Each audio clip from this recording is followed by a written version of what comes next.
The Perfect Genetics Challenge, Generation 1, Episode 28. Welcome, Carrots here. Cindy and Bill are sitting watching the stars in the front of their house. Little Percy's somewhere in the middle of town. Didn't realise he wasn't home. He was sitting in the park playing with his imaginary friend. So I sent him home because that little Sim standing out the front door waiting patiently, that is Fawn Goodfellow. And Percy's got an opportunity which requires him to become friends with Fawn Goodfellow. If you've been watching Oscar's childhood, you'll know Fawn because she spent some time at the boarding school on Chocolate Cake Island. But this is a different version of Fawn, so unfortunately this Fawn doesn't have any skills that I know of. That was little Percy just arriving home. I'll send him back outside to get to know Fawn. Bill and Cindy have been having a lovely time there, chuckling with each other and looking at the stars. There's little Percy, he's come out now and introduced himself to Fawn. I didn't realise they didn't know each other at all. It looks like that pair have decided they've seen enough of the stars for one evening. Percy and Fawn are getting to know each other while Bill and Cindy head back inside. There's Olivia coming home as well. I wonder where she's been.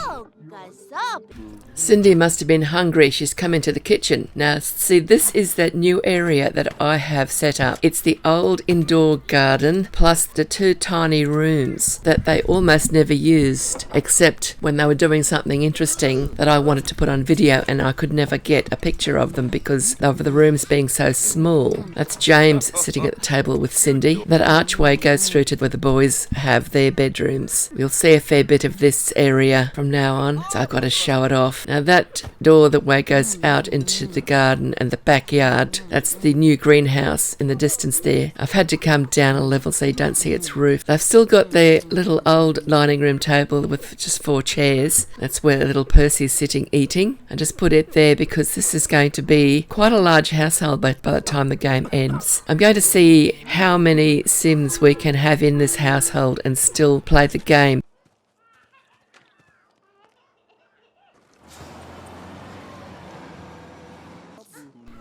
Olivia, she surprises me again. She's teaching little Martin to walk. They're in the area that used to be the greenhouse, and there is still an elderflower poking up there through the floor. I'll have to try to get rid of it. One of the rules of this Perfect Genetics Challenge is that the founder and all of her heirs must have the dislikes children trait, and Olivia has it, and she gets a negative moodlet whenever she interacts with children or toddlers or babies. And yet she's still spending the time teaching her husband's alien toddler to walk. He's upstairs asleep. He spent a lot of hours and during the night with his newest alien baby, Mary.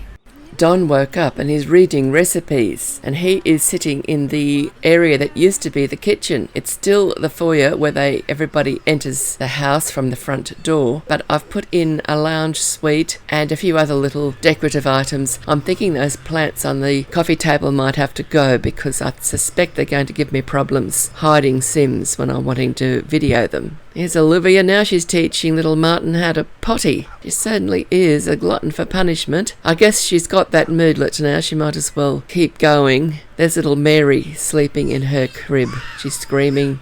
She's awake. She's another one who requires constant attention all day and all night. This is the graveyard. The children are inside that mausoleum at the moment. They're having a school excursion or field trip, whatever you call it. There's somebody there, a werewolf, is mourning at one of the graves. The teens are home from school and James has come in to help with little Mary. You're going to have to play with her a bit, maybe give her a bottle. Then I suppose the shuffle between the play mat and the crib will start. Olivia's suffering while she teaches little Martin to potty. And that final awful moment when he's finally finished and she needs to empty the potty. At least he's trained now, so she won't have to do that again. I'm sure she'll let one of the others empty the potties in future. Here they are in their outdoor barbecue area with James doing his homework and Olivia taking the time to have a bite to eat. Here's Percy, Cindy and Owen all sitting in the front room doing their homework while Don and Petal are having a conversation, and this is giving you a bit of a look at what I did with their old kitchen. I think I'll refer to it as the front room from now on. That's Owen closest to us with Cindy, and Percy's pretty much behind that pot plant. Petal's going to read a book now, I think. Don's happy. After doing their homework, I sent Bill out to the garden to work on his gardening skill. And I found little Percy playing in the sand. It was bedtime, so I sent him to bed. But I forgot about Bill, and he spent most of the night working in the garden. But he got his gardening skill up to level 4, which was excellent. Apart from Bill, who's still slaving away out in the garden, the whole household is sleeping, except, of course, for Don and Olivia, who take a quiet moment together. They don't often get a chance to just be a couple with such a large family to take care of, and they've both got careers to develop as well. Olivia's got her lifetime wish. She wants to be a culinary librarian, but Don wants to be a celebrated 5-star chef, and he's still got a long way to go in his career to get to that stage. Oh, I thought Martin was asleep, but no, he's poddling around. I think he's tired. He'll be asleep soon. Now, we've still got the project where everybody has got to work at discovering new elixirs until each of them finds the elixir to make an imaginary friend real. Because all of the little Sims who are working on discovering elixirs have got an imaginary friend they really want to have made real. And it's going to take a long time, I'm sure, for them to find the elixir. There are other elixirs that they would like to find on the way. That's Cindy and Petal and Percy who are working on their elixirs at the moment. There's only 3 chemistry tables, so only 3 can do it at any one time. The other one who is anxious to get his imaginary friend made real is the eldest, Gary. We haven't seen much of him yet in this episode. He's off doing things out in the world. He's almost ready to age up to young adult, but it won't happen in this episode. Apart from the elixir to make imaginary friends real, they've each got wishes to find other elixirs. And it looks like little Percy just discovered one of the elixirs that he has a wish to discover. He's happy about it too. Maybe he should go to bed after his little celebration. Uh-oh. I think perhaps Cindy was a little bit too tired to keep working. Meanwhile, it turns out that big brother Gary had been abducted by aliens, and an elderly alien got him this time. Poor Gary.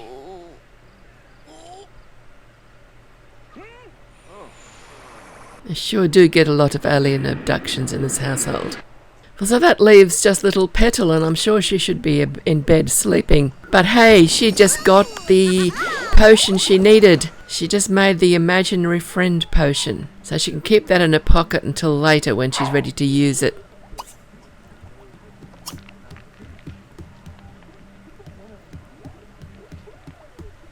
Congratulations, Petal.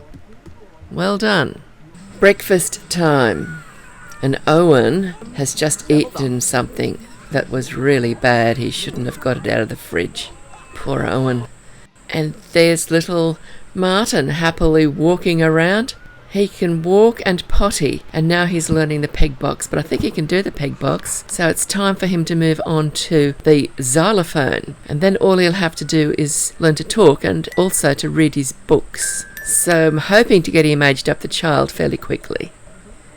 Olivia is reading recipes. She's had a few days off work. She is getting high in her career, so I think she's at level 8 in the culinary career. So she doesn't work as many days as she used to, but I think she's about to go back to work today. Don's had a few days off since he gave birth to little Mary, but he'll be going back to work in a few days as well. Fortunately, I've worked out that the time they need to leave for work is when the teens are returning from school, so they are going to be able to manage without babysitters. So Don's decided he's hungry and he's come to join her.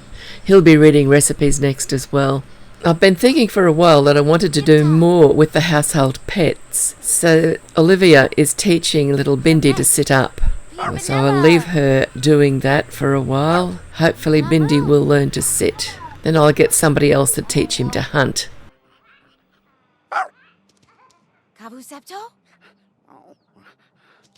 When I moved the greenhouse from in the middle of the house to out the back, and we put in the kitchen and the general family room downstairs, there was a gap left in the roof, and I have temporarily put a deck out there. This is where Don's gone to read his recipes. He's directly above the kitchen area and the dining area. It won't stay there for long. I've got an idea that when Cindy and Bill are married and start having their family, that I will add an extra level on the back of the house for their children to have bedrooms, because I've got all the ground floor full really, and there's even bedrooms up on the second level. Hopefully she won't have to have very many babies before she gets her heir. And that sloping roof on the left, which is directly above the boys' bedrooms, hopefully that will be enough for bedrooms for any children that Cindy and Bill have. If not, well, we might have to go a bit higher. So far they've only got a very tiny basement as well. I put some lights out around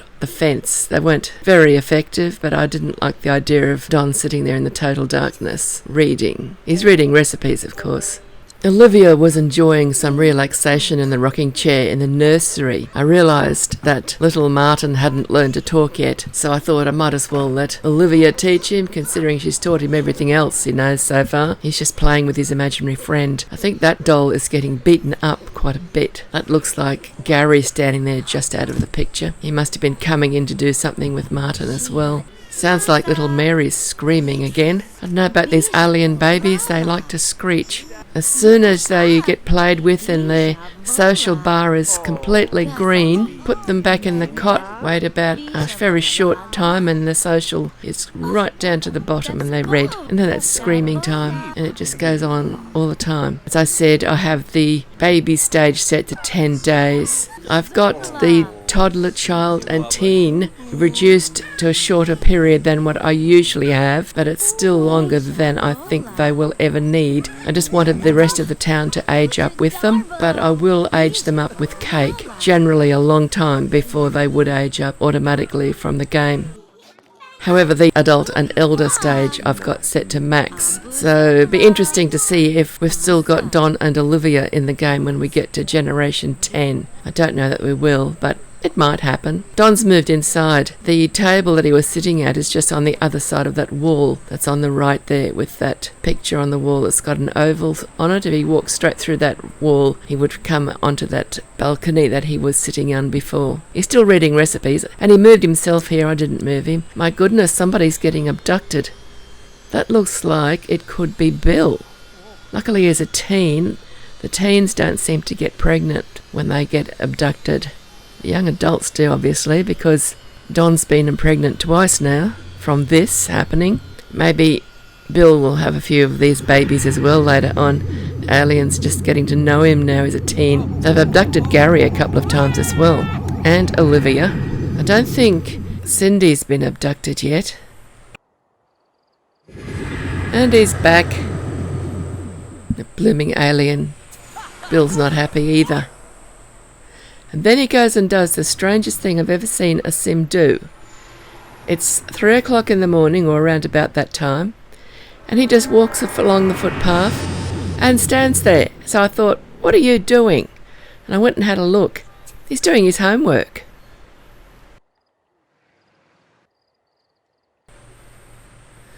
Well, that's it. His homework's done, so he's happy and he can go inside and have a bit of a sleep, so he's ready for school in the morning.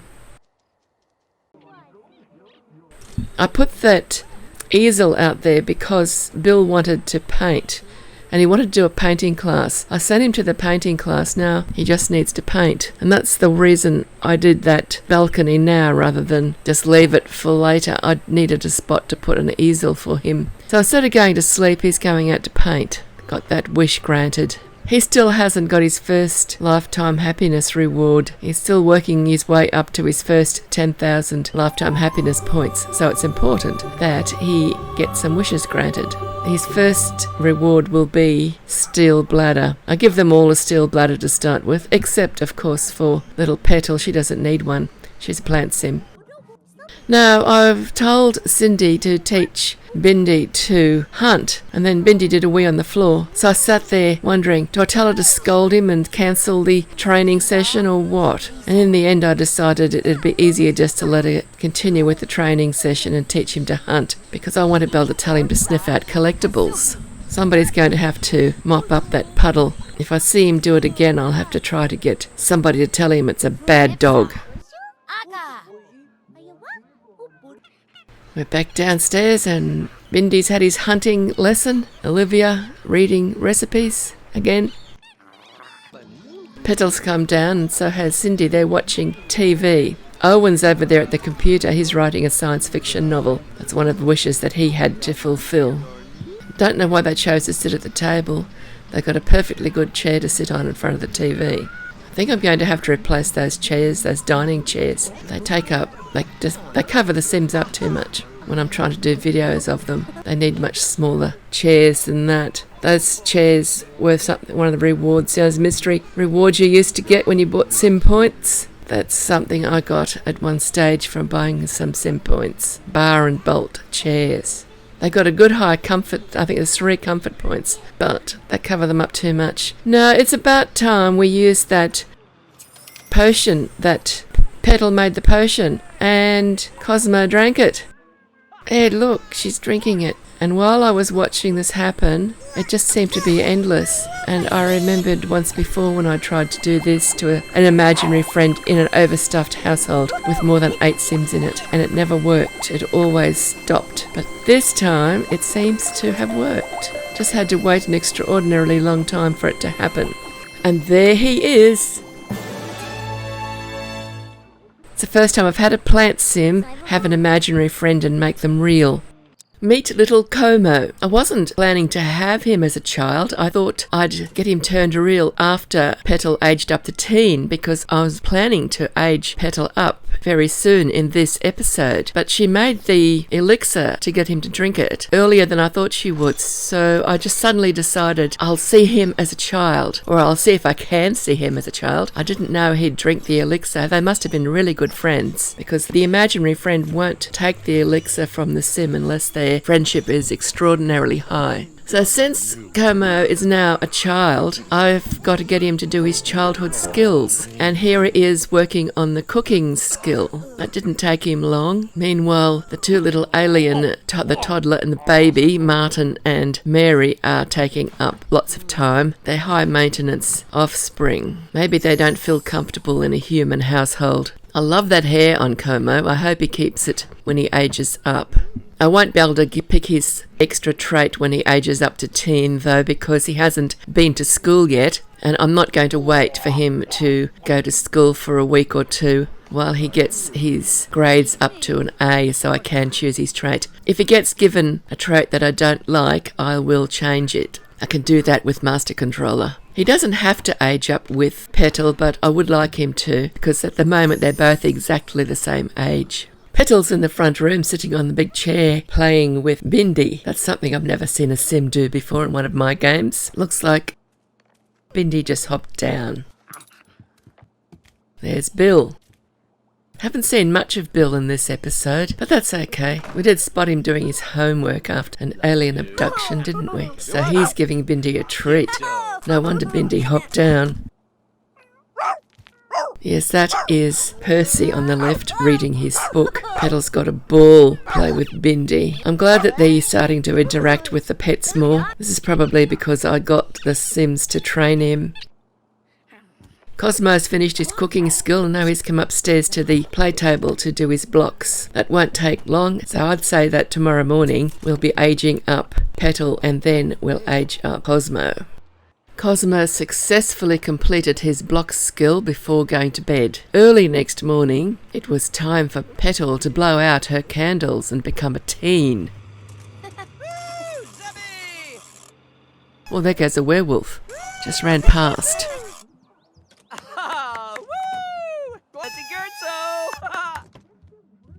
She blew out the candles, made her wish.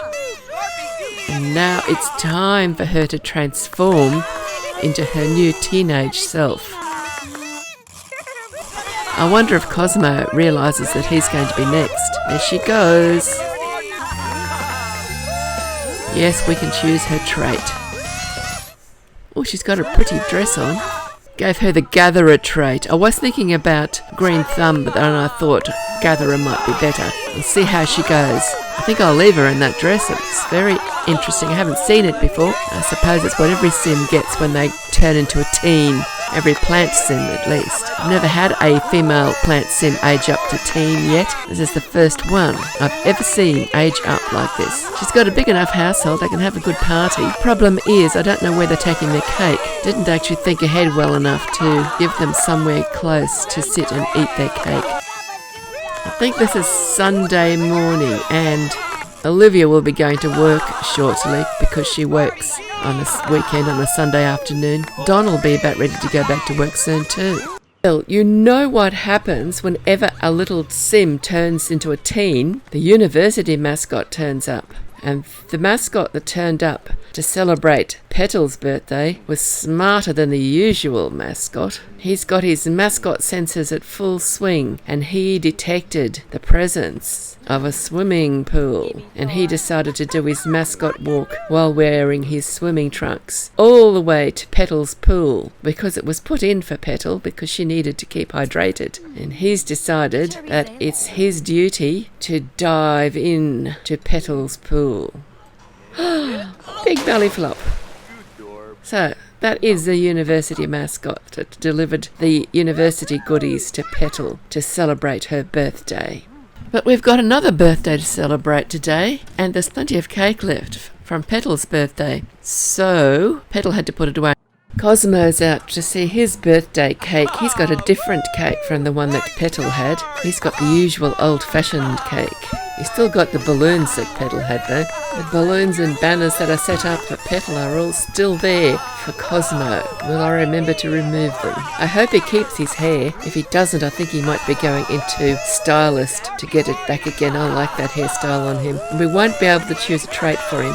But if I don't like his trait, I'll give him a new one, a replacement. I'll keep the 3 he came with, but if he gets insane or something like that, I'll be changing it. Timey change, there he goes. Well, looks like he's going in to create a sim. Don't like his clothes, don't like his hair, but at least we've got him aged up to teen now. They can all go have a bit of cake if they can still fit it in. The reason we couldn't pick his trait at this point is because he just became real and he hasn't been to school yet, and they need to do their child skills plus get to A grade at school for you to be able to choose the trait. He did his child skills because that will help him later on when he's working on those skills. He did the child cooking skills, so his cooking will now start at level 3. You can see through the window, some of them are taking their cake downstairs. I'm sure they all didn't want cake. I bet some of them have got a big turkey showing in their moodlets because they had too much to eat while they'd already eaten and weren't hungry. Now Petal is able to photosynthesize, and I thought, well, I've never seen a plant sim photosynthesize, so that's what I told her to do, and that's what she's doing. She's that plant that's in the middle of the grass there, just in front of the green dragon. See its thought bubbles coming out of it? That's Petal photosynthesizing. That's something that plant sims do.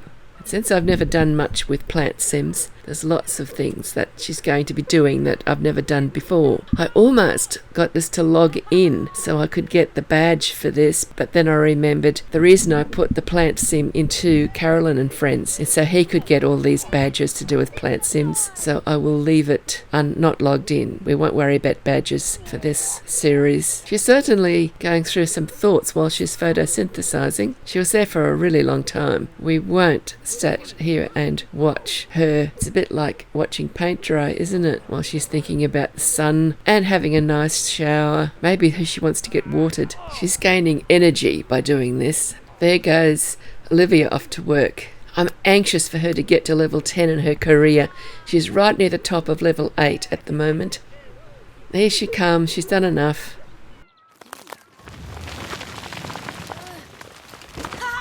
So now she's all energetic again. So Cosmo wanted to do a painting class. So that is why he's over there at the school. He was doing a painting class. And then he wants to learn the gardening skill and the logic skill. And sometimes when I just put them into the garden, they don't get the skill. You've got to give them a start somehow. So I got him to the library to read gardening book and a logic book. See, I'm trying to get them all to grow their lifetime happiness points as fast as possible, simply because I want them to all get the fast learner lifetime reward, and that's 15,000 lifetime happiness points. And Owen wanted to learn the athletics skill. Tried to send him off to the stadium to do athletics class, but he wasn't allowed to do that because there was a concert on. And I thought, well, I'm not going to sit there all afternoon waiting for him to go for the concert to end. I'll send him to the gym instead. I don't often send my Sims to the local gym. I'll have to do it more often, because when they go there, they do get to meet quite a lot of the locals. And this is Moonlight Falls, so there's lots of different types of supernaturals or occult types living in this world as townies. That's why if you've got occults turned off in options and you've got a sim who you want them to be a human sim living in another household that you're not controlling, they can end up being a vampire, because there's vampires living in town. If they come across a stray human, they may just turn them. I guess that could happen with werewolves and fairies and witches as well. I've only had it happen with vampire. Now, the others were all busy, so this too I thought could go and do something interesting. How about a fishing? Develop a fishing skill. Little Percy's been fishing before, but Cosmo hasn't. So this fishing hole is just across the road from their house. So they haven't gone far, they just went across the bridge. The bank's too steep on the other side for them to fish from. So you can see I've given Cosmo the hair he had as a child. He's got a bright yellow t-shirt and blue jeans on. He doesn't have his imaginary friend outfit, the one that they get by default, but he didn't have one to start with. So that, well, he had it as a child, but not as a teen. And those jeans that he's wearing, they just went on him when I gave him the t-shirts, and I liked them, so I kept them. And I changed his shoes because the shoes that he had were a bit odd. They would have been suitable for an insane sim, but I didn't want him to be insane. He's got enough difficult traits to have that as well. I've had lots of insane sims. They can be amusing. Cindy's just looking for a random potion here. I think she's trying to find a potion that she's wished to find, because she's already got her imaginary friend potion. She had it since before the birthday party for Petal. I don't think I got it on video, but she does have that imaginary friend potion already. But once they've discovered a potion, then you can make as many of them as you like. However, the imaginary friend potion is 4,500 simoleons to make. The first time you make it, it's free. But if you want to make it again, you've got to spend 4,500 simoleons. So we're not going to do that. Instead, we're all going to learn to make all the potions necessary until they get the potion to turn an imaginary friend real. Gary's come down to work on it as well. James is too grumpy to worry about imaginary friends and making them real, so he won't be doing any looking for potions. I'm sure I'll get something else for him to work with though. And this is all of the household at this point in the game, and so I will close it off here. I do hope you've enjoyed this episode. We've got one new household member, being Cosmo, Petal's imaginary friend turned real. There he is, there in the yellow t-shirt. And there's Petal, she's grown up to be a teen now as well. I thought I'd take them all outside together just so you could see them all. Of course, to keep them standing there like that, I've turned off free will completely, otherwise they would be all over the place. So don't forget to give the video a like if you have enjoyed it. It helps with having YouTube actually show the video to more people. And I will see you in the next episode. So thank you for watching this episode. Thank you for subscribing and liking if that's what you've done. And thank you for watching all the way to the end. Bye bye for now, and until the next episode, happy simming.